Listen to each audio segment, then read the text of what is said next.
Hey everyone, Liam here. This is a quick recap of Lethal Seduction. If you like it, don't forget to subscribe. Enjoy. Mark and Walter are two inseparable friends. The guys pull up to an intersection where an SUV is parked. Inside are two women. Trying to hit on them, Walter invites them to a party. However, without saying a word, the women speed off the moment the light turns green. When they enter the house, Mark is surprised to find that his friends have thrown him a birthday party. As he leaves his room, he notices Melanie in the next one, putting on a swimsuit. She struggles to tie the straps on her back, but just as Mark approaches her, his mother, Tanya, appears and sends him back to his friends. While sitting by the pool, Mark cannot take his eyes off Melanie. Walter suggests inviting her and her friends over for the weekend and tricking Mark's mother into leaving so she will not get in the way. Mark asks Randy, his mother's colleague, to take Tanya out on a date. Then he throws a party with the invited girls and Walter. In the middle of the fun, the doorbell rings.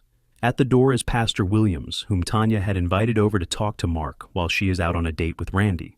The next morning, Tanya asks her son to go to the supermarket to buy a new hanger.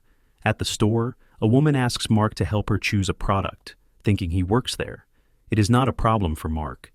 He explains everything in detail. As he exits the store, Mark runs into Carissa again. She asks him to help her install a shower massager, offering to pay him generously. While installing it, Mark learns that Carissa used to be married to a very wealthy man. Once the installation is complete, she takes off her robe and invites Mark to try the shower with her. Later, Mark meets up with Walter and tells him about Carissa, mentioning that she is nearly 40.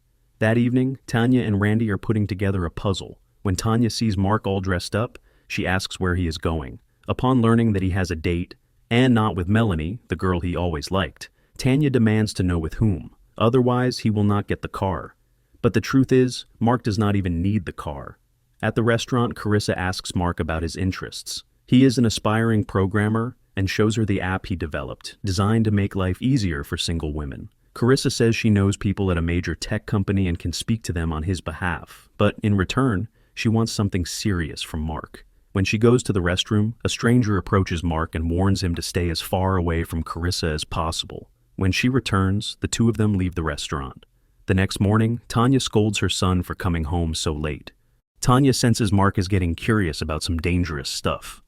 Lately, he has been looking suspiciously happy.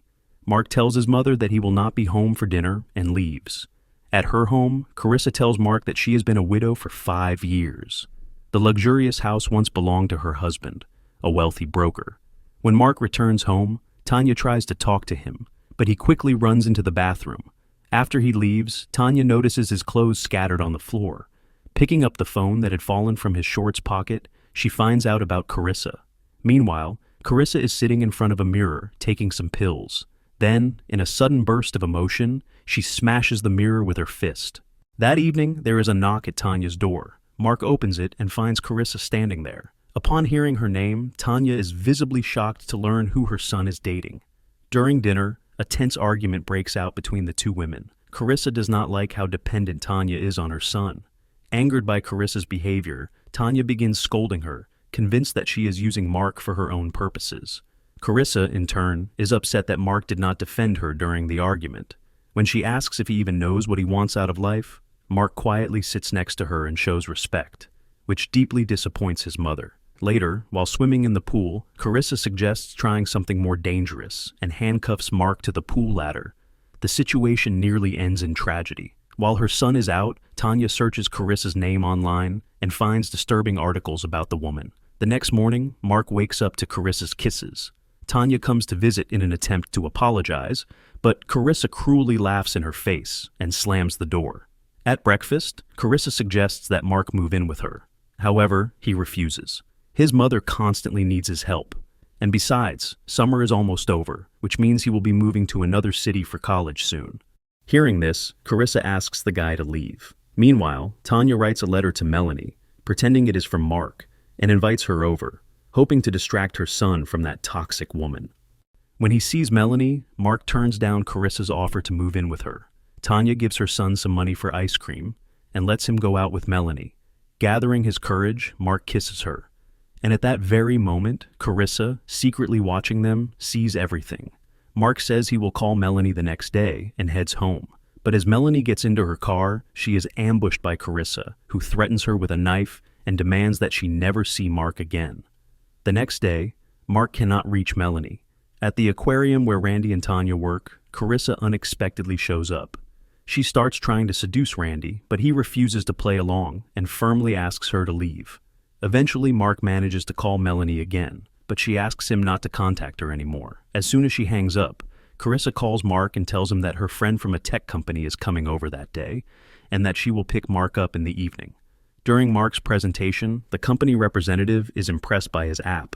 However, it turns out that an identical app was released by another company a month earlier. Still, the man is impressed by Mark's skills, gives him a business card, and offers him a job. After the colleague leaves, Carissa suggests having a drink, but Mark declines. She tries to convince him not to go to college, insisting he could start working now and stay with her. But Mark says he wants to be independent and live on his own. It is not just about college. When Mark goes to get some glasses, Carissa knocks him out with a bottle. He wakes up tied up in a sauna. In a chilling conversation, Carissa admits that he will not be able to just use her and walk away. She did not allow even her husband to do that. The next morning, Tanya wakes up and finds that Mark is not home. She calls Walter but gets his voicemail. The day before, he had visited Carissa, hoping to comfort her after learning that Mark no longer wanted to be with her. Taking Mark's phone, Carissa sees 35 missed calls from Tanya. She then writes a message to Tanya, pretending to be Mark, asking her to come over. When Tanya arrives, Carissa greets her and says that Mark is a little busy, then invites her inside. She hands Tanya a pair of handcuffs, claiming that it is the only way she will be allowed to see her son. According to Carissa, Mark does not have much time left to live. She then gives Tanya a pistol with a single bullet and offers her a twisted deal. If Tanya shoots herself, Carissa will let Mark go. Carissa leaves the gun in the sauna and steps outside, locking the door. Sitting by the pool, she hears a gunshot and the sound of the gate buzzer. When Carissa enters the sauna, she sees Tanya lying on the floor with the pistol beside her, and Mark with his handcuffs broken.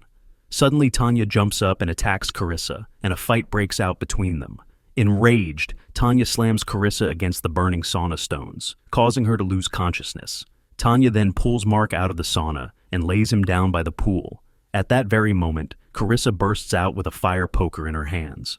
But unexpectedly, Randy appears and impales her with a decorative trident from the pool. From the nearby storage chest, banging is heard. Inside is Walter, tied up. Sometime later, Tanya sees Mark and Melanie off as they leave for college. She asks Mark to call her whenever he wants and invites Walter to stay for dinner. Tanya and Randy notice someone waving to Walter. When they turn to look, they see a mature woman, Walter's new love interest. That is all for today. Thank you for watching and see you next time on the channel.